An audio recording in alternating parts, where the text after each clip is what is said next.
If you want to know how to build a completely custom shower, then you're in the right place. You can skip 1 minute to where the build starts, but here is my opinion about the shower in the camper van. First of all, you can do without a shower. Take Transporter. They have a hose on the back of the car, but no real shower inside. I don't think it's a deal breaker. If you're a nature lover and you're never in the cities, then taking a shower outside is not a big deal. Take a plastic bottle with warm water and you are sorted. If it's cold outside, it's getting more tricky. Very often, I don't feel a lot of desire to shower in those conditions. But you can go for a run or do some exercise and you will be fine. Wiping yourself with wet rag or wet wipes might work temporarily. So why would you want to lose all that space inside for a shower? There are a few reasons. As soon as you are around some civilization or in the cities, it's not nice to shower outside of the van. You can, but it's not nice. I feel like a gypsy showering in the parking lot with all the cars and people around me. Let's say you are into fitness. So, without an easily accessible shower, you will start to exercise a little bit less. You might skip those push-ups or quick yoga session as it will make you sweaty. Another example is sex time. When things get hot, you sweat a lot. After those moments, quick rinse is priceless. And if you're single now, then your future lady will appreciate that possibility. At the end, it all depends on how long you are staying in the van. If it's only weekend trips, then maybe you don't need a full-on shower. As soon as you travel around civilization for longer periods of time, especially in the summer, then for sure you will appreciate your shower. We started from the walls and the biggest question was how big the shower should be. The bigger it is, the more comfortable it is, and the less space and light you have in the van. I think that something around 65 by 70 is a good size for a shower. Smaller, it becomes a little bit too tight. So the plan is to make this wooden box. The water drops here, goes down here, and we'll have a drain here. The shower tray is the most important part of this project. It's a box which can contain a big amount of water and it has a very steep angle. So the water is forced to the pipe, no matter at which angle the van is positioned. Commercial solutions are much more simple, but they are shallow and water might come out or stay for a long time in the corners. To make shower usable, we will make this wooden floor. Really solid. This is a small mistake, but it looks actually fine, huh? I like the finish and it's the first hand, so... If you don't want to wait, just make this piece of wood with a screw and you can turn them upside down straight away. Waterproof liquid rubber. It's like a liquid silicone, I guess. I would recommend you to fill up every possible hole and only then paint the tray with liquid rubber, as otherwise it will take more time trying to fill up the gaps with the paint.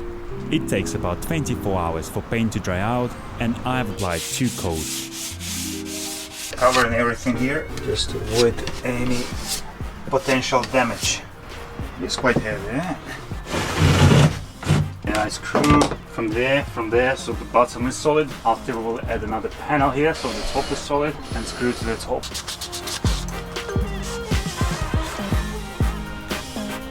I see you, Max, using some advanced techniques here.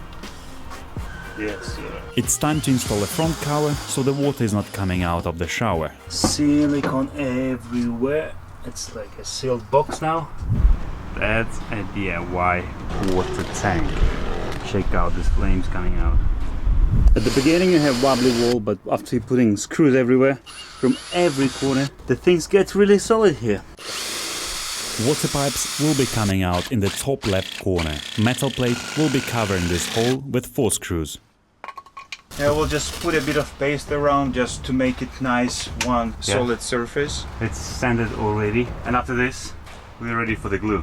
Cutting linoleum requires a great precision, especially if you have an image printed on it. Side walls are identical, so after measuring the first one, we just copy to the second one. Smells badly, eh? Ooh. Maybe we should use the mask here, eh? I like it for a little while. Quite a mission, eh? Yeah, challenging. It's quite getting really sticky, so once you put it in, it's hard even to remove it if you made a mistake.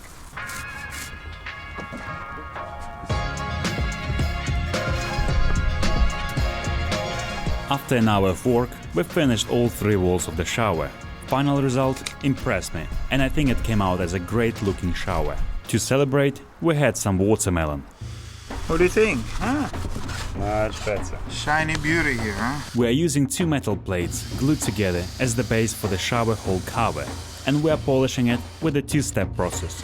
Water tap will be installed on this plate as well. We will connect the plate to the wall with 4 bolts. On the wall itself, we will install rivets with threads. We couldn't find a metal plate without holes for a chip, so we will fill them up with silicone. This is the water system.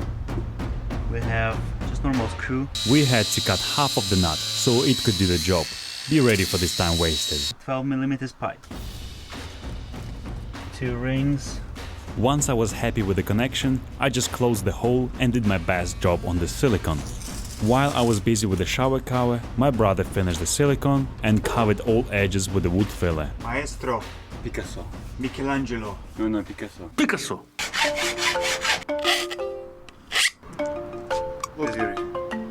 From inside, kind of just. That's why it's coming out, and we just cut the hole and install the ventilation. Or mark from inside to make sure that it's in the good position from inside.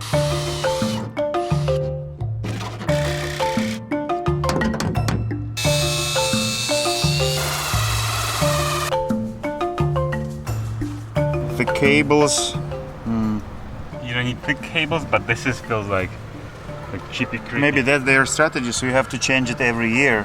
Subscription. Bombastic. To see the corner bit everything here. As the shower door, we decided to use the commercial plastic foldable door. It's relatively inexpensive and at the first time seemed easy to install. We spent like 40 minutes already trying to make it straight when it's closed, so the water is going down. Yeah, so don't think that you buy and put it and it's perfect. No, you're gonna spend 1 hour or more. It's the final countdown. That's how we close it. Okay. Shower is done. Apart of the light. The door was a hassle, but now check this out. Water before the edge, all goes down, all perfect, and when you open, it's like this. Toilet, shower, sit down, ventilation. Perfect.